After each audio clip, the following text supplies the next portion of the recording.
Okay, muli magandang araw ng Panginoon. Tayo po ay nasa patuloy na pag-aaral ng salita ng Diyos sapagkat yun po ang isa sa mga habilin ng ating Panginoong Jesucristo through St. Paul. Study to show thyself approved unto God. Yun po ang isa sa mga pinagtagubilin sa iglesia, sa bawat Kristiyano.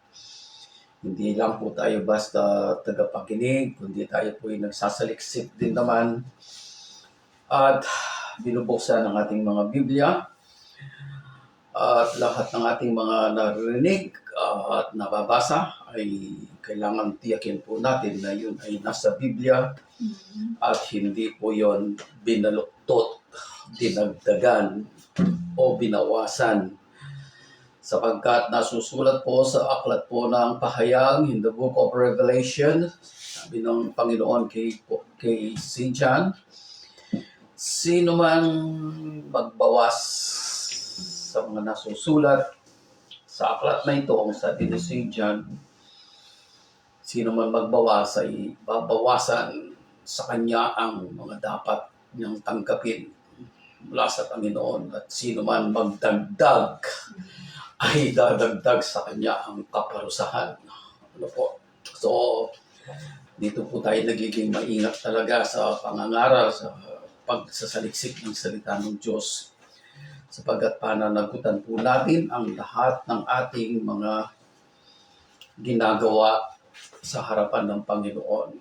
At we are very sure na tayo po ay ginagabayan ng Panginoon sa ating pag-aaral. Okay, patuloy po natin ipanalangin ang ating bansa on November 16, 17, 18. Ito po ang protest rally na gaganapin po ng iba't ibang mga grupo, mga sekta, mga relihiyon. At ito po ay gaganapin within 3 days sapagkat masyado na po ang lumalala ang sitwasyon ngayon sa ating bansa. Ang mga corruption, so nagtuturoan na po, sabi nga ng mga netizen, ayun na, naglalaglagan na, nagtuturoan na, so nangangatwiran, ano po, nagsisinungaling, at iba-iba pang nangyayari. Okay po. We know God allowed all these things. Ako sa personal ko lang pong paniniwala, inallowed po ng Panginoon ang mga bagay na ito upang ihanda po tayo sa isang malaking tungkulin na iatang ng ating Panginoon sa ating bansa, lalo na po sa iglesia, sa mga Kristiyano na naniniwala sa ating Panginoon Kristo. Kailangan pong ma-purify ang ating bansa. Ano po, ma-purify ang bansang Pilipinas, ang mga Pilipino. And we going to pray na sana po ang ating military imbes na kalabanin ang katwiran ay ito po ang ating bansa ay kanilang protektahan. Yun po ang isa sa mga hindi naintindihan po ng marami. Ano po, bagamat ang sa ating Constitution, even in the Constitution of the United States and other countries, separated po ang church at saka ang state. But in reality, it is not. Ano po, it is not. Since the beginning, sa panahon pa po ng bansang Israel, ang nagtutuwid sa mga hari at gumagabay sa mga hari ay ang mga lingkod ng Panginoon, especially yung mga propeta. Now, in the New Testament, ang iglesia ay, ang kanyang tungkulin ay purify the state. And the state must protect the church. Ano man po ang church na yan na binabanggit o sinasabi as long na sila po ay naniniwala sa ating Panginoon as the Lord and Savior, and who died for us na tayo po ay makalapit sa Ama. Kaya panalangin po natin ang ating bansa. We have to prepare for all of this Ang nature na po ang gumawa ng paraan upang mabulgar ang lahat ng yan. And God used the nature para mabulgar ang lahat ng yan. Now we have to pray. So 16, 17, and 18, then yung pong sinasabi nila, and then the final, ay November 30, Andres Bonifacio Day pa naman yun. Birthday namin ni Cabo at yun po ang founder po ng KKK ng Katipunan. So, hindi ko lang kung bakit nila itinaon sa araw na yon, but it is the beginning of a great revolution through Andres Bonifacio. Okay, pero tayo po hindi po humihingi ng isang revolution. Humihingi po tayo ng intervention ng Panginoon upang ang ating bansa ay mapahusay at ayun pong it's not a revolution. Yes, sabi nga po ng asawa ko, it's not a revolution that we ask, but as a reformation, a regeneration of our government. At yun po ang ating ihingin sa Panginoon. So, marami na pong nangyayari sa ibang bansa now. Kung kayo po nagbabasa, kikinig sa mga balita, even in YouTube, pinupost nila yung mga news na yan. We are about to face another level ng mundong ito in everything, everything sa calamity, sa mga weather, sa kung ano pa.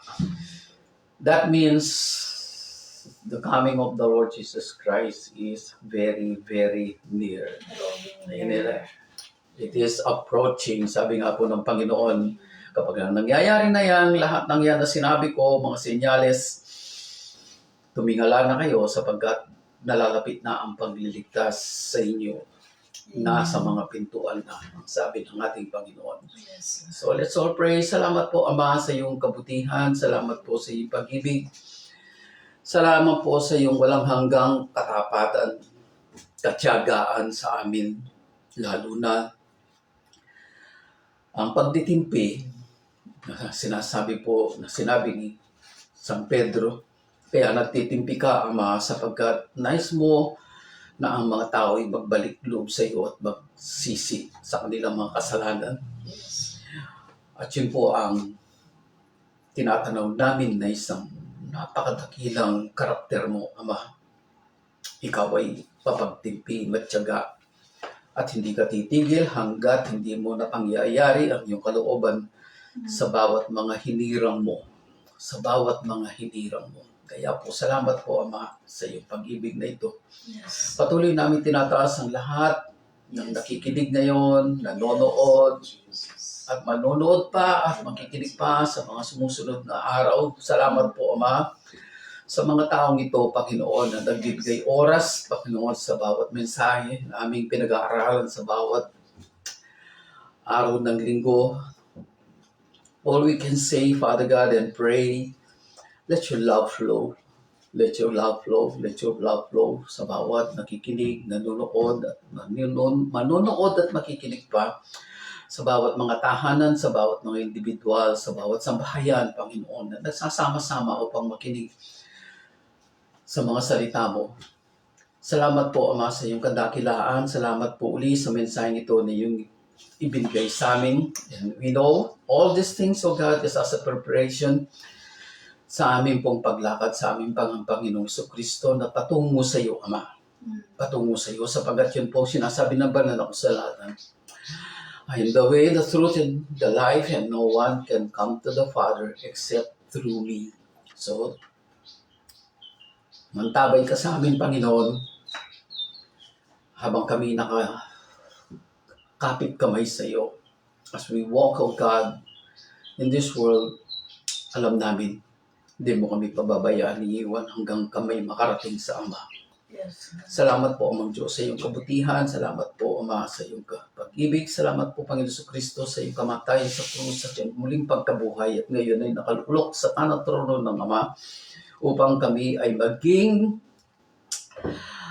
malakas ang loob na ang aming pananampalataya ay totoo. Salamat po, Banal na Espiritu, sa iyong paggantabay na gagawin sa magang ito, sa araw na ito. patuloy na ikaw ay mangusap, mantabay sa amin, patuloy na magpaliwanag at liwanagan mo ang aming mga spirit kaluluwa sa aming pag-aaralan na ito. Salamat po, Ama, sa lahat ng ito. Sa iyo po namin binibigay lahat ng karangalan, kapurihan, kapasalamatan sa tanging pangalan po ng aming Kristo. Amen. Okay, let's all open our Bible in the Old Testament. Alam lang po tayo gumamit ng mga Old Testament, but still, meron pong mga nuggets na nandiyan na kailangan natin makita. Though, ang ating pong babasahin ay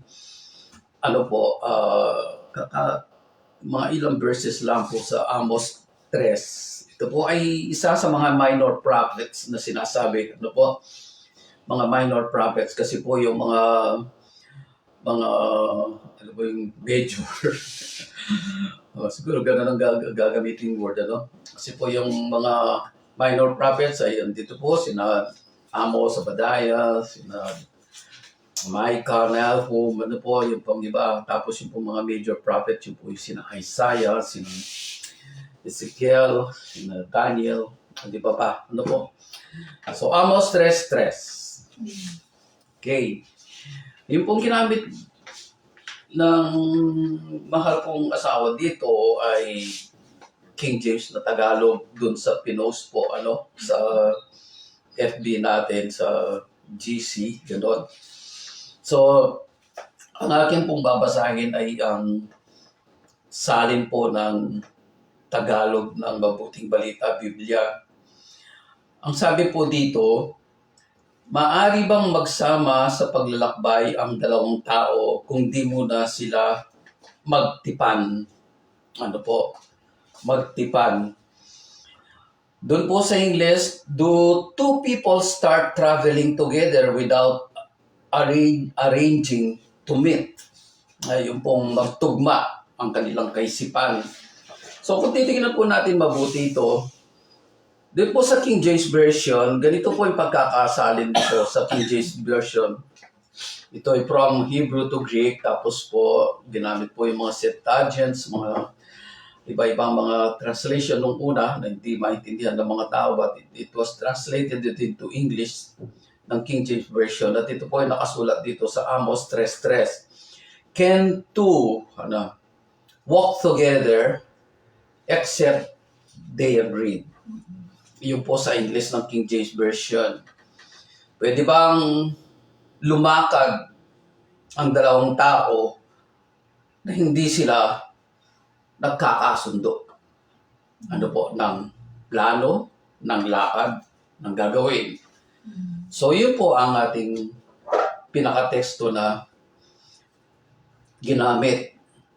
Though, ang ating pong binasa na ito ay isa sa mga ginagamit madalas din, can two walk together unless they agree? Gano po. So, ang ating pag-uusapan ay ganito po ang tema. Sino ang kasama mong naglalakad? Sino ang kasama mong naglalakad? Dito po, meron akong gustong elaborate dito, especially sa magkasintahan o sa Tagalog na iba ay magkatipan. Ano ba sa Tagalog yung sa English yung magkatipan at saka magkasintahan. Kasi po yung sinta, yun pong ibig sabihin po na yung a love. Tipan, it means a covenant, a vow. Kaya po magkatipan. Yung boyfriend, girlfriend ninyo, kayo'y magkatipan. It means you make a vow. You make a covenant between you and the other party. So, bago po tayo papasok sa isang relasyon o makipagtipan, before making any covenant or vow to somebody, tsakin po natin na ito ay magiging totoo at pangwalang hanggan. Hindi po ito matutulad sa isang awitin na Kastilyong Buhangin. Ano po? Yung pong awitin na yon ay isa sa mga tinutukoy nito. Ano? Yung pang sumpaan ng magkatipan na sumpaan, a covenant and a vow. Kung minsan ito'y natutulad sa isang kastilyong buhangin, madaling mawasak, madaling mawala sa pamamagitan lamang ng hampas ng alon sa dagat. So, ito po ay isang bagay na napakalalim, talagang tutuusin natin. Ano po? Nang tayo po ay tumanggap sa ating Panginoon sa Kristo, sana po ginawa na ninyo yan noon pa. Nang tayo po tumanggap sa ating Panginoon sa Kristo, tayo po ay nakipagtipan sa Kanya.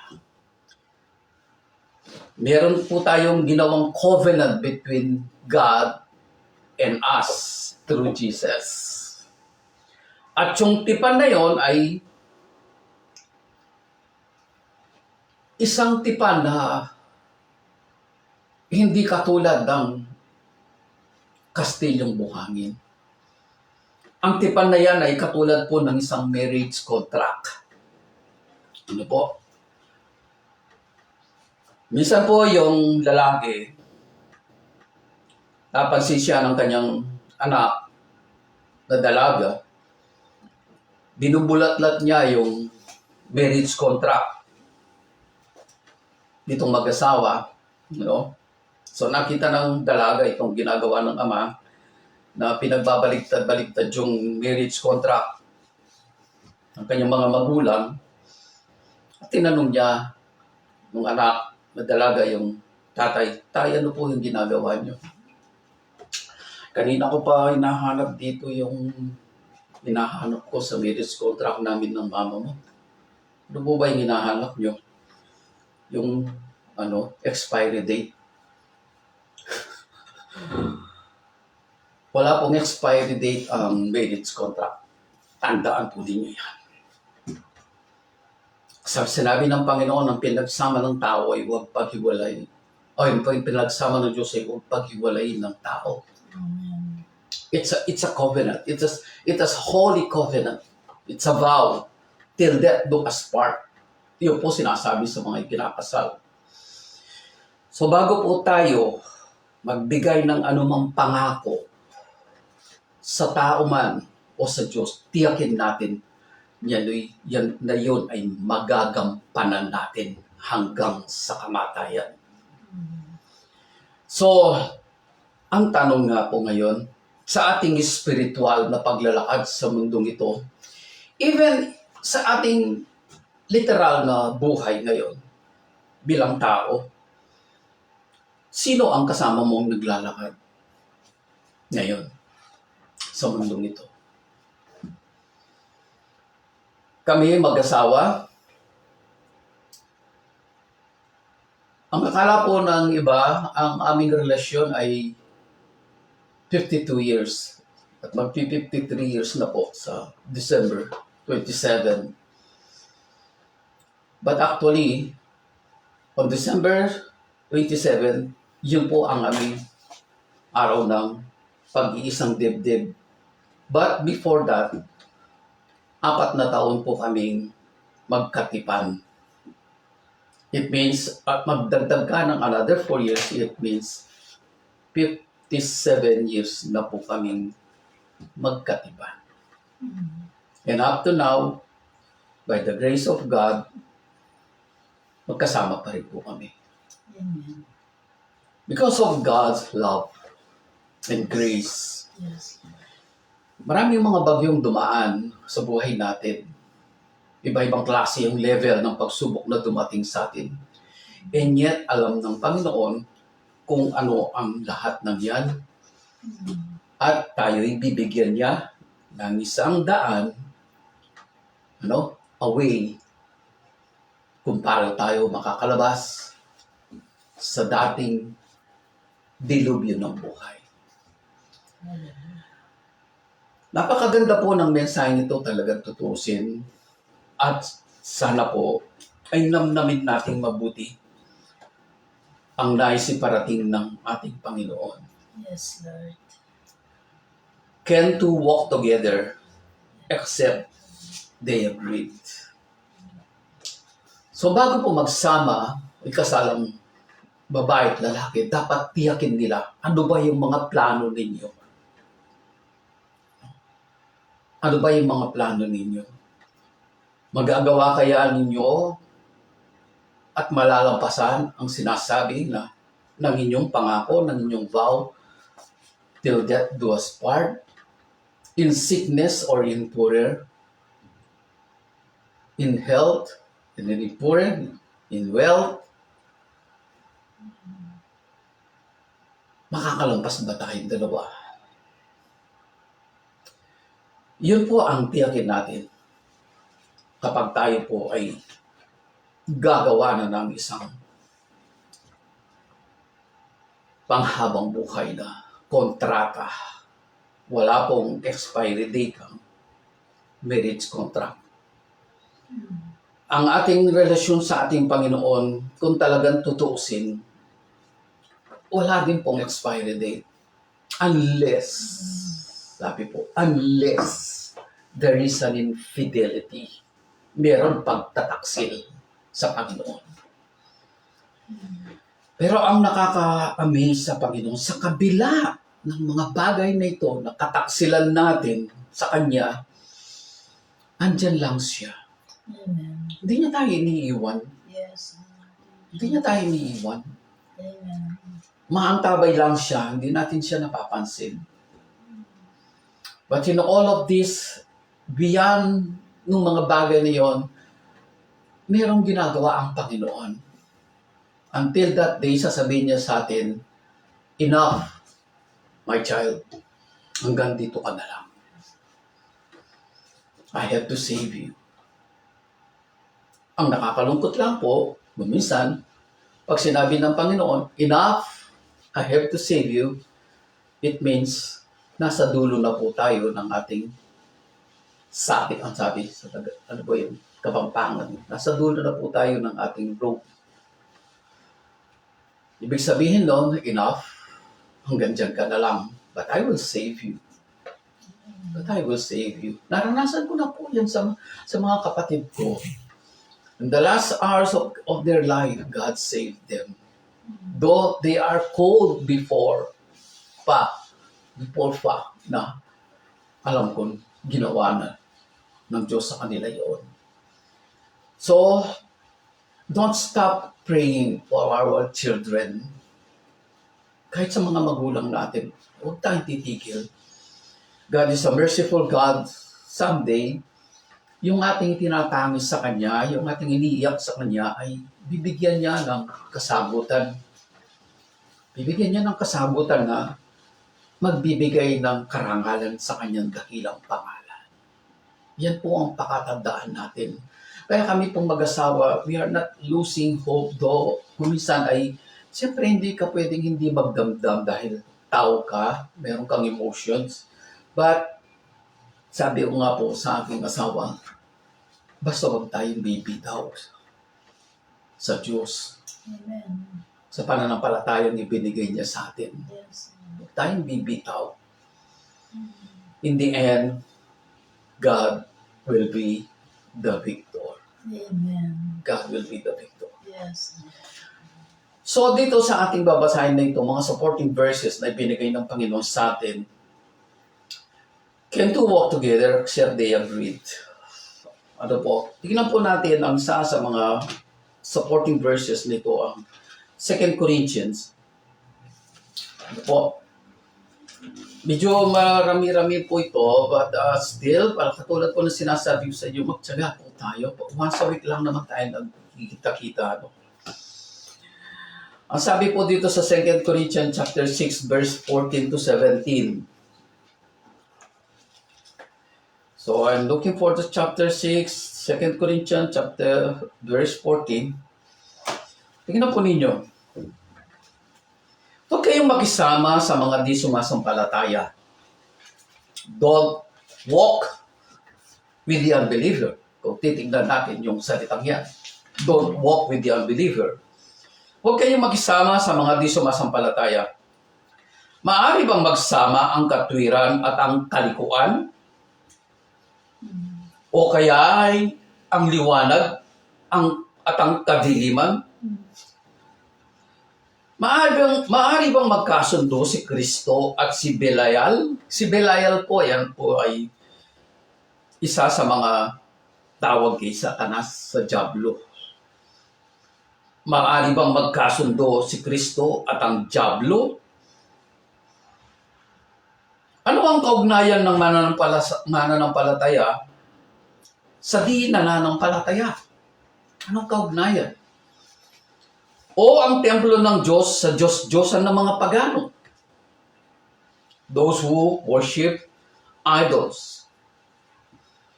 Tayo ang templo ng Diyos na buhay. Siya na rin ang may sabi, mananahan ako at mamumuhay sa pinling nila. Ako ang magiging Diyos nila at sila'y magiging bayan ko. Kaya't lumayo kayo sa kanila, humiwalay kayo sa kanila, sabi ng Panginoon. Sabi ng Panginoon, huwag kayong humipo ng anumang marumi at tatanggapin ko kayo. Ako ang magiging ama ninyo at kayo'y magiging anak ko, sabi ng Panginoong makapangyarihan. Kagabi po ay hinahanap ko yung inuutos ng Diyos sa mga Kristiyano in the book of Revelation. And I think ito po ay nakita ko in the book of Revelation. Asa na ba siya? Para mabanggit ko lang po sa inyo kung saan ninyo siya mababasa. Parang hindi ko tayo siya naisulat.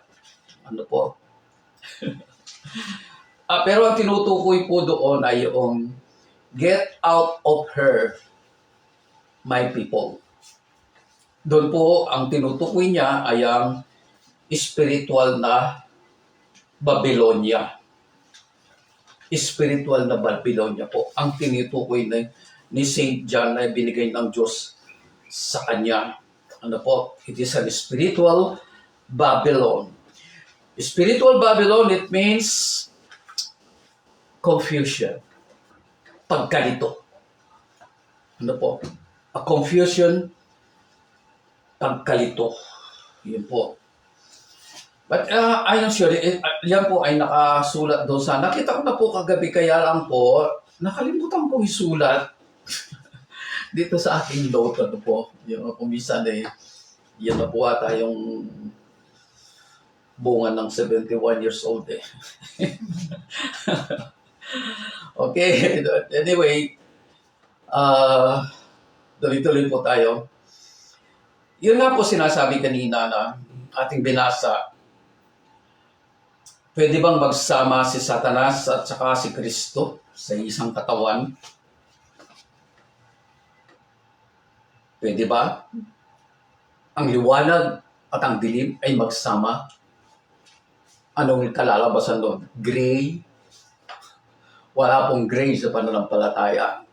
Either it is black or white.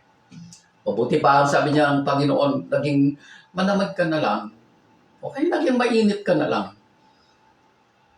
Pero dahil ikaw ay malahininga, you are a lukewarm, I will spit you. Isusuka kita. Iluluwa kita.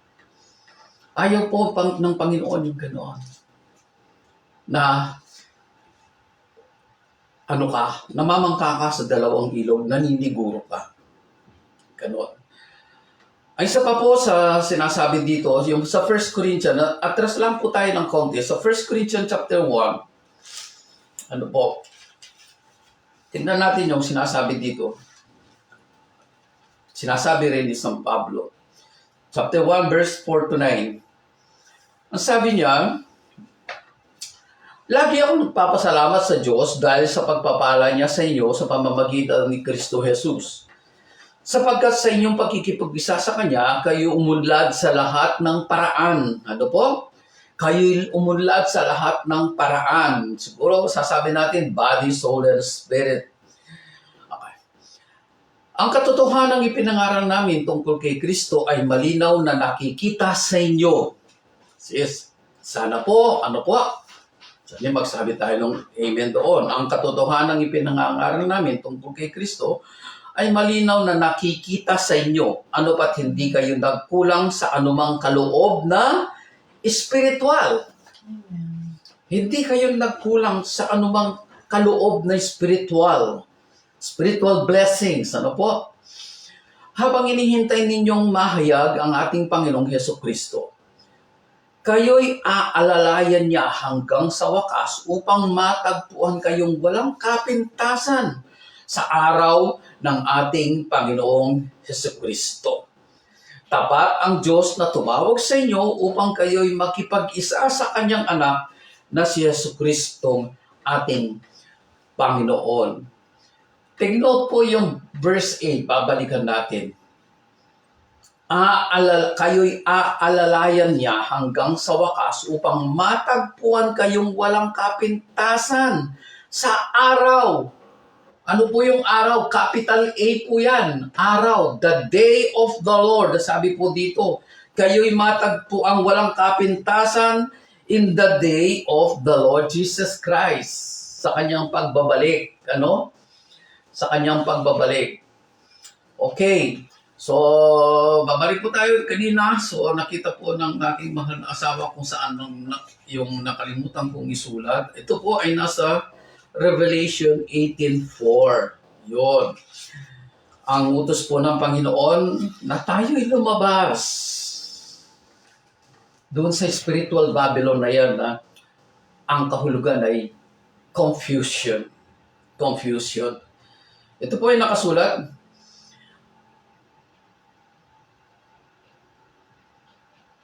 Babasahin ko po mula sa talatang ulo para maunawaan natin. Balikan lang po natin ito. Sandali. Verse 1, po. Pagkatapos nito, nakita kong bumababa mula sa langit ang isang anghel na may malaking kapangyarihan. Nagliliwanag ang buong daigdig dahil sa kanyang kaniningan. Ubos sa lakas siyang sumigaw. Bumagsak na siya. Bumagsak na ang tanyag na Babylonia. Tahanan na lamang siya ngayon ng mga demonyo, bilongguan ng masasamang espiritu at pugad ng mga marurumi, at kasuklam-suklam ng mga ibon. Pagkat pinainom niya ng alak ng kanyang kahalayan ang lahat ng bansa, nakiapid sa kanya ang mga hari sa lupa, at ang mga mangangalakal ay yumaman sa kanyang mahalay na pamumuhay. Sa verse 4, narinig ko mula sa langit ang isa pang tinig na nagsasabi, lumayo ka sa kanya, bayan ko, huwag kang maghihati sa kanyang makasalanan upang hindi ka maparusahan kasama niya. Amen. I will not mention the exact who is this, pero alam ninyo, it is a great religion na siyang nakapangyayari sa lahat ng mga bansa. It is a great religion. Ngayon, mula pa noon, siya na. Maraming naging biktima, mga propeta, mga Kristiyano, mananampalataya, ay uminom ang Babylonian ito ng kanilang mga dugo. Hindi po literal, kundi marami pong namatay dahil sa kanya. At alam po ninyo, yung Babylonian ito ay marami po siyang anak. Even up to today, marami po siyang anak. Para po siyang amoeba na nagsimula sa isang cells. At pagkatapos ay naghiwa-hiwalay. Na kung titignan mo, parang hiwalay sila, but they are the umbrella of this great Babylon. Isa lang po yung kanilang teaching. Makikita po ninyo. They are proud. Ano po? They are proud. Ang sabi, sapagkat suko na sa langit ang mga kasalanan niya at hindi malilimot ng Diyos ang kanyang kasamaan. Sa verse 7, kung paano siya nagpasasa at nagmataas, ipalalasap din sa kanya ang katumbas ng paghihirap ng kapaghihatian. Pagkat lagi niyang inuusal, Reyna akong tinatanghal, hindi ako balok, hindi ako daranas ng kasawian kailanman. Dahil dito sabay-sabay na daragsa sa kanya sa loob ng isang araw ang mga salot, sakit, dalamhati, tagutom. Tutupugin siya ng apoy pagkat makapangyarihan ng Panginoong Diyos na humahatol sa kanya. Kaya po ang sabi lang ng ating binabasa dito, get out of her, even from her children. Marami pong anak yan. Hindi natin alam. Nagkalat po sila sa buong mundo. But as isa lang po ang ating pinaninindigan. God is the only God. Kahit ang mismong ating Panginoon Kristo, di ko lang po ngayon makikita sa dito, but I will quote this. Ang kanya sinabi ng ating Panginoon Kristo. Talastasin nga ninyo, O Israel, ang sabi ng Panginoon. Yesu Kristo, nang siya nangangarap sa bansang Israel. Talastasin nga ninyo, O Israel, na ang Diyos ay iisang Diyos. At si Yesu Kristo ang kanyang sinugo.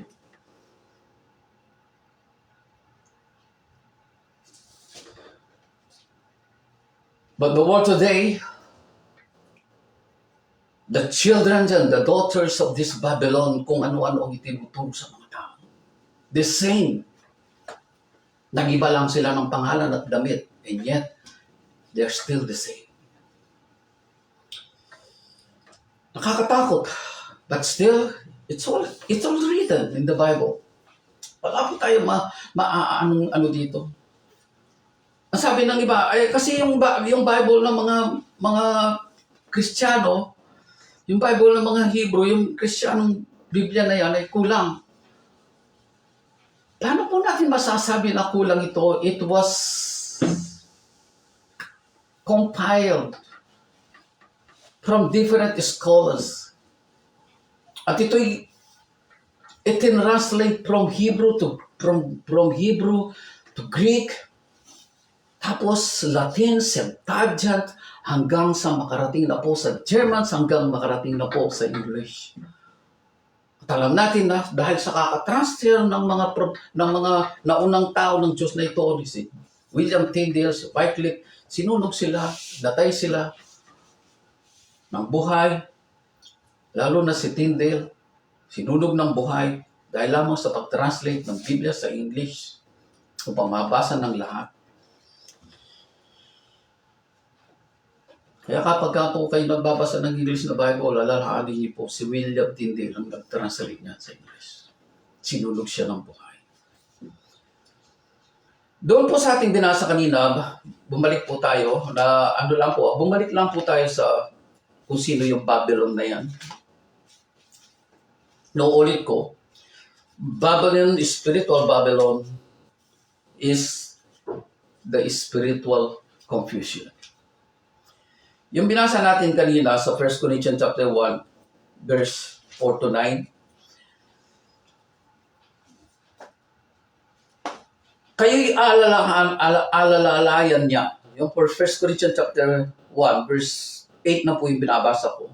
Kayo'y alalayan niya hanggang sa wakas upang matagpuan kayong walang kapintasan sa araw ng Panginoon.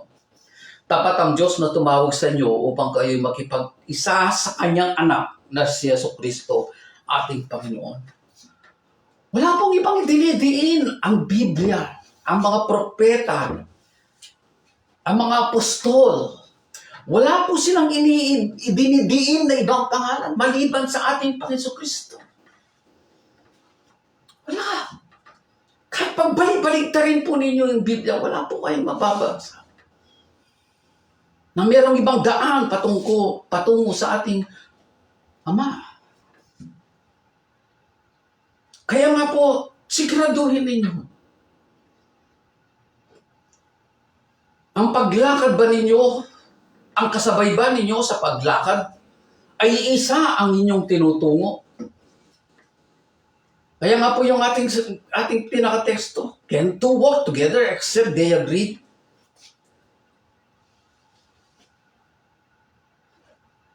Unless the Holy Spirit Siya ang mag-lead sa atin tungo sa Ama through the Son, Jesus Christ. At kung siya ang ating kasama, ano po ang sabi ng Panginoon? Through Paul, kayo'y aalalayan niya hanggang sa wakas upang matagpuan kayong walang kapintasan sa araw ng ating Panginoong Hesus Kristo. Siyempre kapag inaalalayan ka, ibig sabihin, nandyan siya, nasa tabi mo. Di ba? Tulad sa aming mag-asawa, kaming dalawa lang dito sa bahay, maliban kay Miko, nasa. But still, kaming dalawa, halos araw-araw. Nagpapalakasan kung minsan, hindi nawawala yung tampuhan, and yet, in everything, God is using those things upang tayo lumago at mag-mature. Walang binalak ang Panginoon na tayo po ay maging mababa o mahina sa ating buhay Kristiyano. Lahat inaalalayan niya tayo upang tayo po ay maging malakas. Palagi yan nasa tabi natin. Kaya kung tayo naglalakad at kasama siya, yung pong palagi ko inuulit sa inyo, when we are walking with Christ, our destination is certain. Kapag tayo lumalakad na kasama ng ating Pasko Kristo, siya ang ating patutunguhan. Sino ang ating patutunguhan? Ang Diyos Ama. Ano po ang sabi ng Isaiah 41:10? Ako isa sa inyo, huwag kang matakot. Ako isa sa inyo, huwag kang matakot. Sa verse 13 ng King James Version, na ganito sinasabi, For I, the Lord thy God, will hold thy right hand, saying unto thee, Fear not, I will help thee. Fear not, I will help thee. I will hold your right hand. Sipin po ninyo. Pero nakakalungkot po ito eh. Sana po hindi yan nangyayari sa atin, ano? Kung minsan nakahawak ang ating kanang kamay sa ating Panginoon. Di ba? Kung titignan niyo, sabi niya, I will hold your right hand. Sabi-sabihin, nahawakan niyo yung ating kanang kamay. So yung sa kanya, kaliwa. Di ba? Yung paghawak niya sa atin.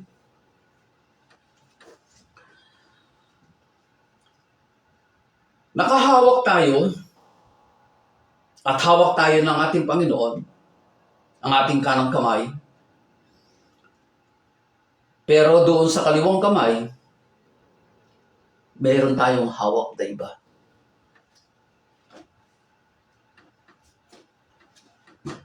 Diba? Hawak mo ang ating Panginoon Kristo, hawak ka niya. Pero yung kaliwa mo, merong hawak na iba. And that is adultery and fornication. Spiritual adultery and fornication. Hawak ka na ng Panginoon. Inaantabayan ng Kanya sa paglakad patungo sa Ama. And yet, naniniguro ka na meron kang ibang pinaniniwalaan na magliligtas sa'yo, sakali mang itong may hawak sa'yo sa kanang kamay, baka hindi totoo. O baka mali. Nagpe-play safe ka. Namamangka ka sa dalawang ilog. Hindi mo alam, balang araw, mawawasak ka.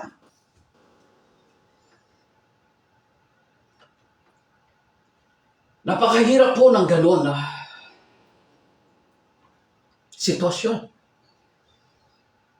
Naniniwala ka sa ating Panginoon Kristo, naniniwala ka siya patungo sa Ama, siya ang buhay, pero meron kang hawak na iba sa kaliwang kamay.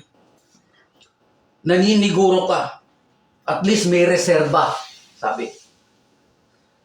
And that is doubt and unbelief. Sabihin ko po sa inyo, that is doubt and unbelief. At ayaw ng Panginoon yaon na siya'y pagdudahan natin. At hindi tayo naniniwala sa mga ipinasulat niya sa kanyang mga propeta at apostol. Sa panahon ng ganito, na tayo po ay nasa spiritual Babylon, a faith of confusion, Babylon, anong mangyayari sa atin? Magugulo ang ating kaisipan, malilito ang ating kaluluwa, at maghihina ang ating espiritu. Why? Sapagkat hindi 100% ang pagkilala mo sa ating Panginoon. Hindi ka talaga lumalakad na kasama niya. Kung lumalakad ka man na kasama niya na sinasabi natin, hawak niya ang ating kanang kamay, pero meron tayong ibang karelasyon sa ating kaliwa. An spiritual relationship that will end in death.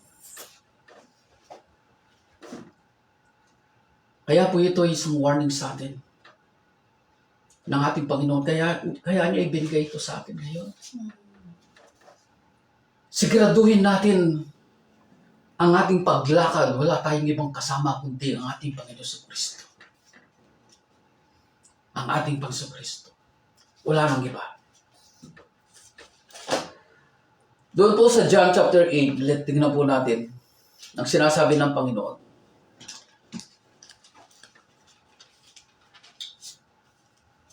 Verse 12. Tingnan natin mabuti. Basahin natin. Muling nagsalita si Jesus sa mga tao, wika niya, "Ako ang ilaw ng sanlibutan. I am the light of the world. Ang sumusunod sa akin ay magkakaroon ng ilaw na nagbibigay buhay at di na lalakad sa kadiliman at di na lalakad sa kadiliman."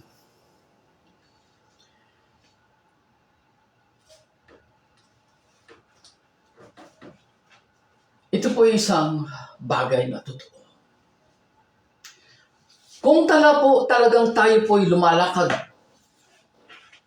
sa ilaw na ito na sinasabi na siya ang ating Panginoon Kristo, how come there is a doubt and unbelief in your heart?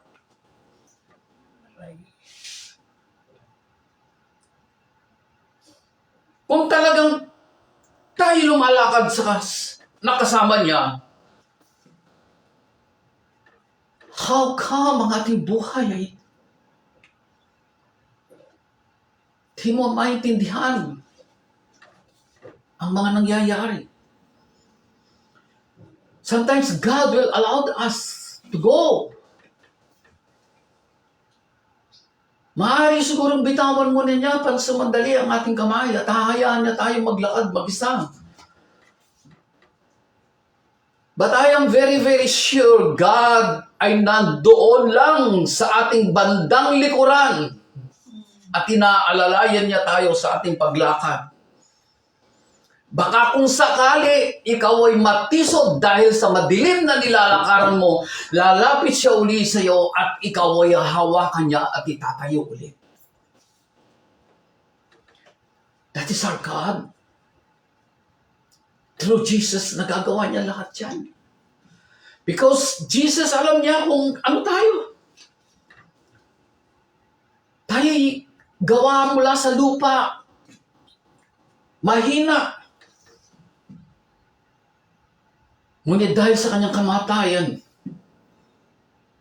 dahil sa kanyang pagtanggi sa kanyang sarili, sa kanyang muling pagkabuhay, ipinakita niya sa atin, you can do it. My son, my daughter, my brother, magagawa ninyo sapagkat nagawa ko ng pagtagumpayan ng sanlibutan. Siguraduhin lang natin na sa ating paglalakad, magkahawak tayong kamay ng ating Panginoon sa Kristo. Amen. Yes, Lord. Napakadakila ng Panginoon sapagkat hindi siya tumitigil ng pagpapaalala sa atin. Amen. Hindi siya tumitigil. Lalo na sa panahon na ito na dumarating, itong panahon na yan ng mga sequence of events na mangyayari sa buong salibutan, maraming mga tao ang mahihimatay. Matatakot. Dahil sa kawalan ng pagtitiwala sa Diyos, gagawa sila ng mga bagay na hindi sukat akalain na magagawa nila. Because of fear. Because of doubt. Because of unbelief. Napakarami ko na pong nababasa mga news sa Facebook na nangyayari ngayon. There are so many people without God, without trust, without faith. Ano papahamak? But the Lord said, sino mang ibinigay ng Ama sa akin,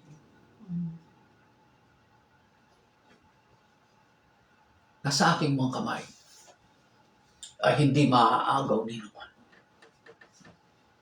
Hindi maaagaw ni naman. Even the devil will himself, hindi niya tayo maaaring isnatch sa kamay ng Panginoon. As long na tayo'y nakakapit na mabuti sa ating Panginoong Diyos. Doon po sa 2 Corinthians, again, chapter 4, verse 3 to 6.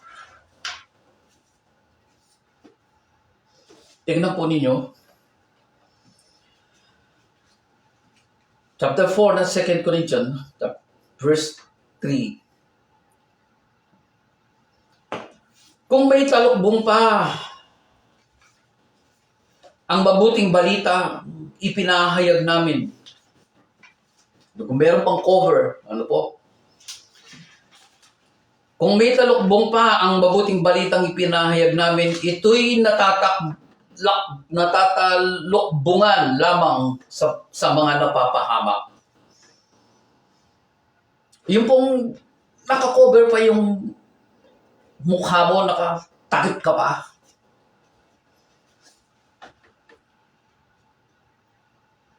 Kung ang ating pananampalataya ay ganun ng sitwasyon, isa tayo sa mga napapahamak na. Because yung talakbong na yan ay ang belief and doubt. At yun ay nangyayari lamang sa mga napapahamak. Hindi sila sumampalataya sapagkat ang kanilang isip ay binulag ng Diyos ng daigdig na ito. Who is the gods of this world? It's the devil. It's the devil. Sila'y binulag nito upang hindi nila makita ang liwanag ng mabuting balita tungkol sa kaningningan ni Kristo na siyang larawan ng Diyos. Kaya nga po sinasabi sa inyo, we are being created in the image of His Son.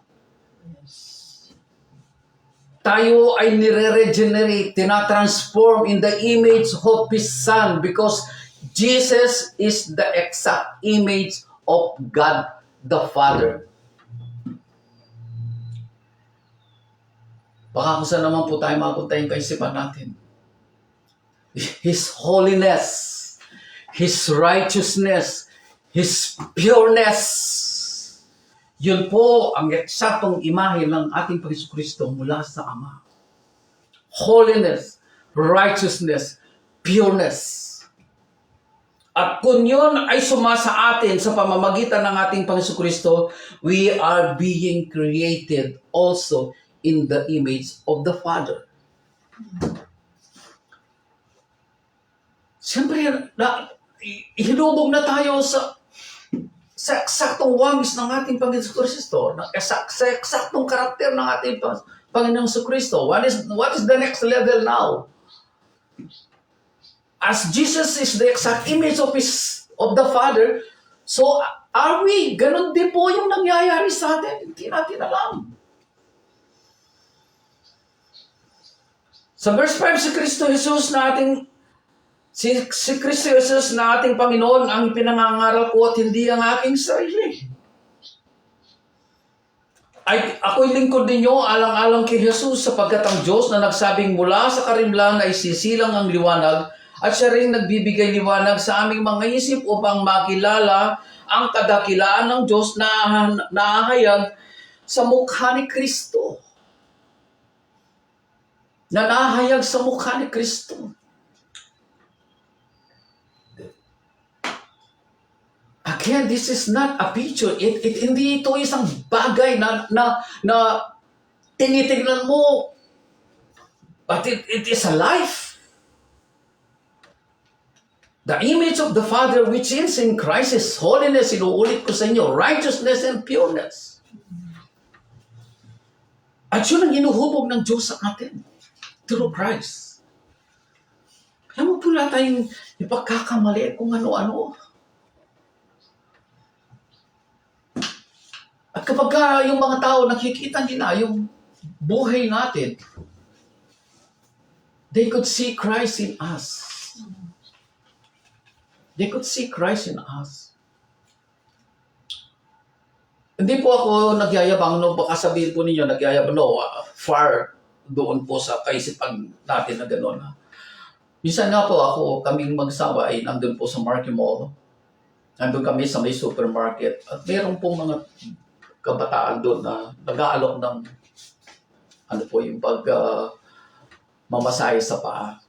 Pilit po ako ang sinusundan-sundan ng isang binata. Sir, sabi niya, subukan na po ninyo, alang-alang lang po kasi meron po kaming kotang ginagawa dito. Kailangan at least makabuo kami ng ganitong bilang ng mga tao na susubok ng mga units namin. Sabi ko sa kanya, meron na kami niyan, binigay sa amin. Kahit lang po, subukan lang ninyo para lang po ma-list ako yung pangalan nyo. Wala, sa kakapilit, hindi mo siya pagbigyan. Kawawa naman, naghahabol siya ng quota. Pero maya-maya po sinabi niya sa akin, tinanong niya ako, Sir, pastor po ba kayo? Medyo nangiti po ako. Bakit mo naman naitanong yan? Ba't mo alam? Yung po kasing itsura nyo and the way you talk. Yung po kasing itsura nyo and the way you talk. Ako, sabi ko sa sarili ko, mukha nga akong stricto eh. But sabi niya, the way yung po itsura nyo and the way you talk, you are a pastor. Oh, sabi ko. Salamat naman. Ganun po. Kapag ang ating Panginoon Kristo, hindi natin yan maililihim sa mga tao. They could see us, the glory.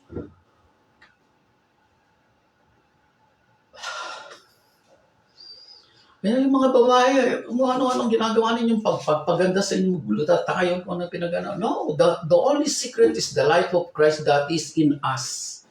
When the image of Jesus Christ, which is the image of God, ay nasa atin, ang makikita nila ay ang kaluhalatian ng Diyos, not your physical beauty. Amen. Not your physical beauty. Okay, meron lang pong additional dito, ang aking mahal na asawa. Yung po sa 1 John chapter 2, verse 6. Sino mang nagsasabing na nanatili siya sa Diyos ay dapat mamuhay tulad ng pamumuhay ni Hesus Kristo. That's it.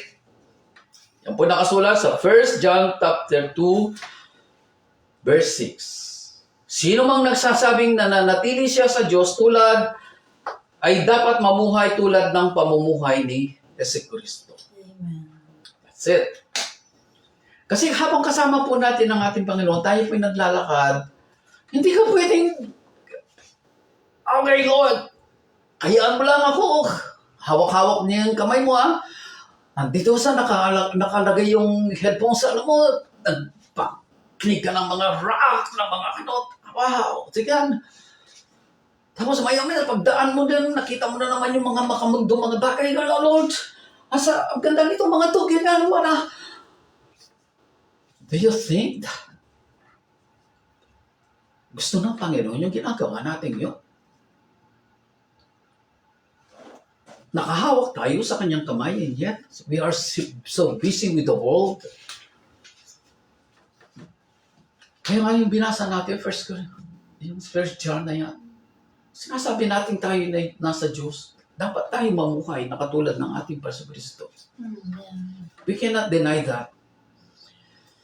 Alam mo ninyo, sa akin kung bago magtapos dito sa dalawang verse na ito ng Book of Genesis and the Book of Hebrew, naalala po ninyo yung kantang The Footprints in the Sun? Siguro marami sa inyo nakakaalala niya, no? Pero kung wala pong, yung iba, hindi pa. That is a story na isang Kristiyano naglalakad sa dalampasigan, sa beach. Kasama po niya ang Panginoon si Kristo. Nakita niya in a vision, Naglalakad siya sa beach kasama ang ating Panginoon si Kristo. Siyempre po, kapag naglalakad ka sa beach, napakaganda na wala kang tsinelas. Wala kang suot pang paa. Nakaapak ka lang. So, naglalakad sila. So, enjoy na enjoy siya. Ang pino ng buhangin. Maya-maya, sa paglalakad nila, meron silang dinadatnan na mabato. So, parang asiwa siya. Pero ang Panginoon, sige lang sa paglakad. Until sila ay nakarating na doon sa maraming mga tinik, mga tawag na lugar ng dalampasigan. Nung tignan niya, sabi niya, tinignan ko ang Panginoon ba't wala siya sa tabi ko? Panginoon, bakit ganun?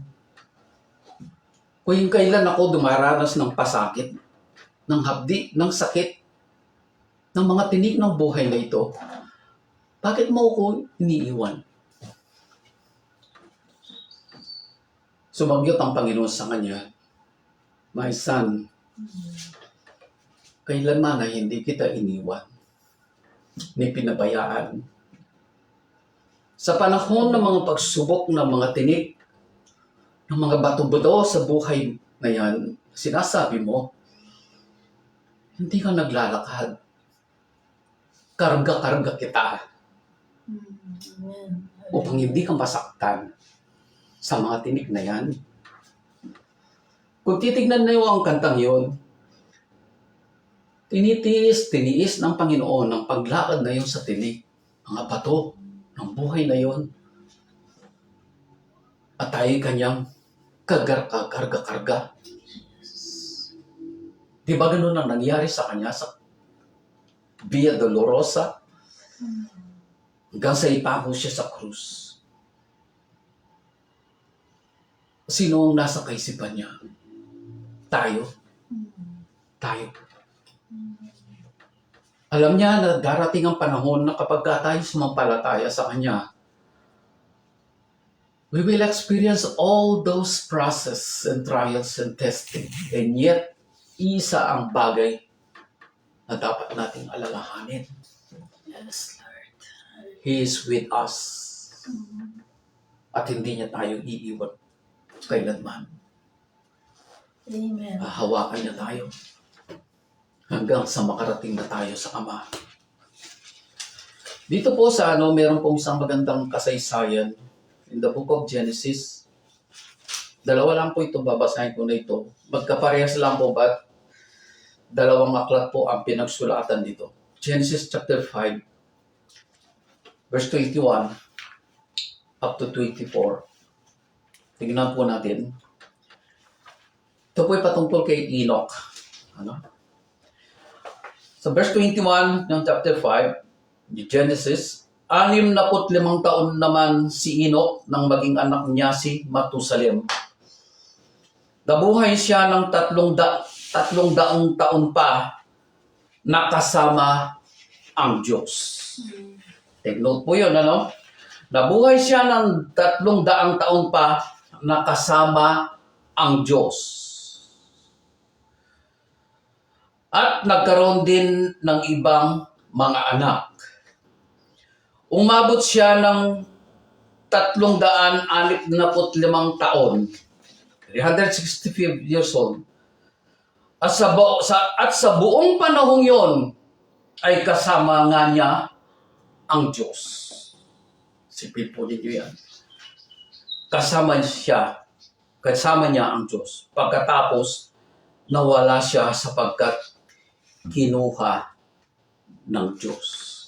Amen. Mark po ninyo yun, ano?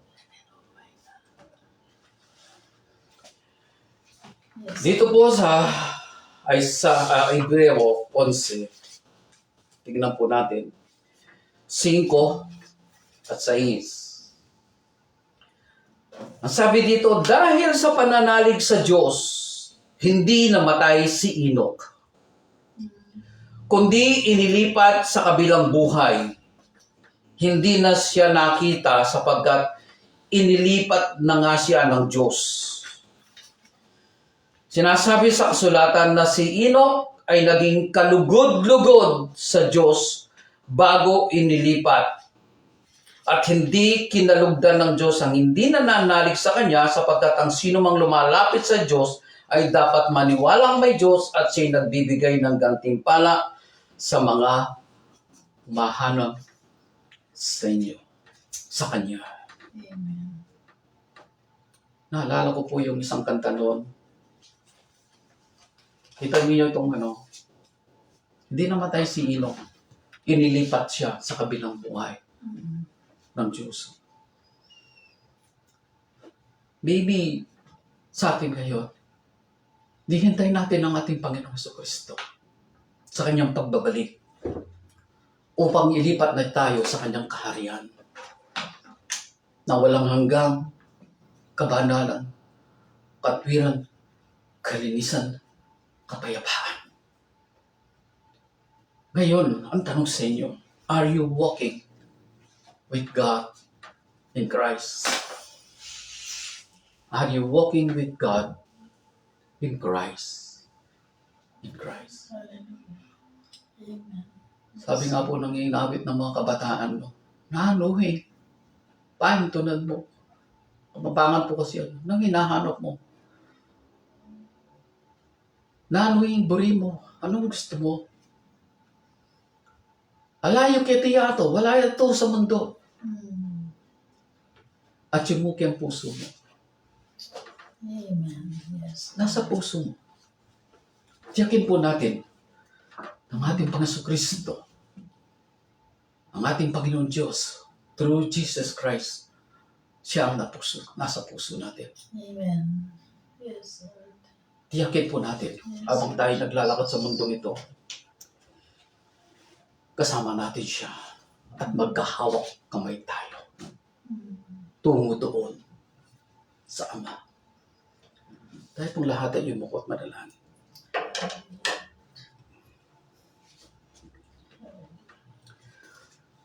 Salamat po, Ama, sa iyong kabutihan. Salamat po, Ama, sa minsan pang pagpapaalala mo sa amin. We know, God, this is your love. Yes. Ito yung pag-ibig sa amin. Ito yung pagkalinga mo sa amin. That you will never leave us nor forsake us. Yes, Lord. Kaya hindi kami dapat magulumihanan, manghina. Because you are our God. At ang pangako mo sa amin, Panginoon, hahawakan mo kami sa kanang kamay Yes. ng iyong katwiran. And that is ang siyang pinakadakilang bagay na dadalhin namin sa aming mga puso.